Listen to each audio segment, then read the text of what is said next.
साथियों, मैं वैसे किसी भी संत महात्मा के ऊपर टिप्पणी करता नहीं हूँ, लेकिन अगर संत ही उच्च पद पर जो बैठे हैं, वो अपने भारत देश की महिलाओं के बारे में अभद्र टिप्पणी करें, उन पर कमेंट करें। लड़कियां लाते हैं 25 साल की।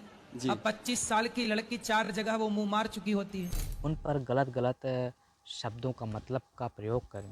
एक आश्चर्यजनक उपकरण खिलौना है वायु। अभी कुछ दिन पहले अनिरुद्धाचार्य जी महाराज ने भी भारत की महिलाओं पर, उनके कैरेक्टर पर सवाल उठाया था। लड़कियां लाते हैं 25 साल की। जी। अब 25 साल की लड़की 4 जगह वो मुंह मार चुकी होती है। वो 25 साल की जब तक आती है तो पूरी जवान होके आती है। जवानी कहीं ना कहीं तो वो उसकी जवानी फिसल जाएगी। परंतु मैं आज आपको एक ऐसे व्यक्ति के बारे में परिचित कराने वाला हूँ जो आँख से तो अंधे हैं, क्या बात कर रहे हैं? परंतु उनको जगत गुरु की उपाधि मिली है। नाम रामभद्राचार्य जी है। जानते तो होंगे, आप सर्च भी करोगे तो भी मिल जाएंगे। तो अभी अभी उन्होंने भारत देश की उन पत्नियों के बारे में जो शादीशुदा हैं, उन पर एक अभद्र टिप्पणी की है। पत्नी को इंग्लिश में वाइफ कहते हैं, लेकिन वाइफ का मतलब ही रामभद्राचार्य ने पूरी तरह से बदल दिया है। नहीं, मैं नहीं मानता।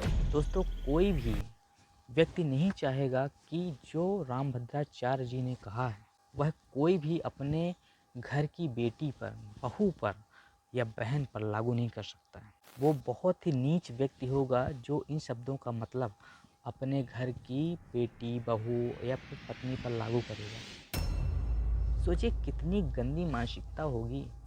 जगत गुरु हैं, इनकी एक सीमा रेखा है। अगर वो उच्च पद पर बैठे हैं तो उनकी एक सीमा रेखा है, एक दायरा है, सबको समान आँखों से देखने का उनका एक नज़रिया है। आँखें नहीं हैं तो क्या हुआ, मन की आँखें तो हैं, सबको समान रूप से देखने की। हम हिंदू राष्ट्र बनाएंगे।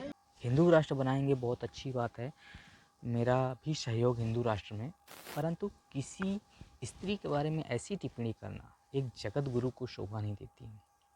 काश अगर यही बात कोई मुसलमान करता तो अब तक उस पर 400-500 केसेस दर्ज हो जाते हैं। लोग उसके खिलाफ नारे लगाते, सड़कों पर उतरते, आंदोलन करते, लेकिन अब कोई नहीं कर रहा होगा। क्यों करेंगे? क्योंकि वो हमारे जगत गुरु हैं। दोस्तों, जगत गुरु रामभद्राचार्य जी ने वाइफ का मतलब बहुत ही बेहद गंदे तरीके से बयान किया है। सोचिए, वो वर्ड ही इतने वाहियात हैं कि आप अगर अपने घर की बहू बेटियों पर लागू करेंगे तो आपको भी घृणा आएगी। सोचिए, रामभद्राचार्य जी वाइफ का मतलब समझाते हैं, आप खुद देख लीजिए। पहला अक्षर क्या है? डब्ल्यू। अंग्रेजों ने डब्ल्यू का अर्थ किया वंडरफुल। दूसरा अक्षर क्या है अंग्रेजी का वाइफ में? इंस्ट्रूमेंट। तीसरा अक्षर क्या है? एफ। आर। चौथा अक्षर क्या है? ई। एंजॉय। अब फुल फॉर्म क्या बन गया वाइफ का? Wonderful instrument for enjoy. आपने देखा कैसे वो वाइफ का मतलब समझा रहे हैं। वाइफ का प्रथम अक्षर है डब्लू, यानी वंडरफुल कहते हैं। आई का मतलब इंस्ट्रूमेंट, एफ का मतलब फोर और ई का मतलब इंजॉय। आप खुद सोचिए कि रामभद्राचार्य जी वाइफ को आश्चर्यचकित इंजॉय के लिए एक उपकरण बताते हैं। तो मैं भारत के उन पिता से पूछना चाहता हूँ, क्या आपकी बेटी, जब आप अपनी बेटी की शादी करते हैं तो जिससे शादी करते हैं उसकी पत्नी हो जाती है, तो क्या उस व्यक्ति को आप एक इंस्ट्रूमेंट दे रहे हैं एंजॉय करने के लिए? कौन सा पिता यह बात अपनी बेटी पर लागू करेगा? और कौन सा भाई वो अपने बहन पर यह बात लागू करेगा कि वह जिससे अपनी बहन का विवाह कर रहा है तो उसके हाथ में क्या वो एक इंस्ट्रूमेंट दे रहा है? ये गंदी सोच कहाँ से लाते हो गुरुजी आप? मतलब आप एक उच्च पद पर बैठे हो, उसकी एक गरिमा है, आप उस गरिमा का भी ख्याल नहीं कर रहे हो।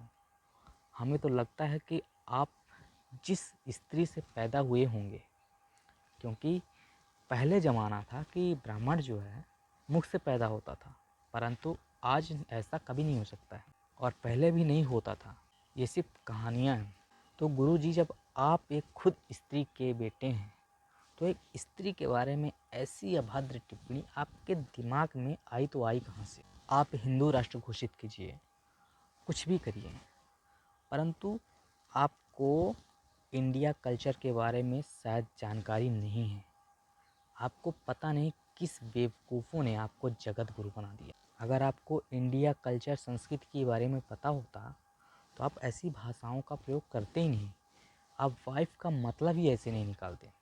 नवरात्रि होती है, नवरात्रि में कन्याओं को पूजा जाता है देवी के रूप में, और वही देवियाँ किसी की पत्नी होती हैं, किसी की बेटी होती है, किसी की बहन होती है, किसी की भांजी होती है, किसी की भतीजी होती है। और इतने सारे रिश्तों के साथ आपने खिलवाड़ कर लिया।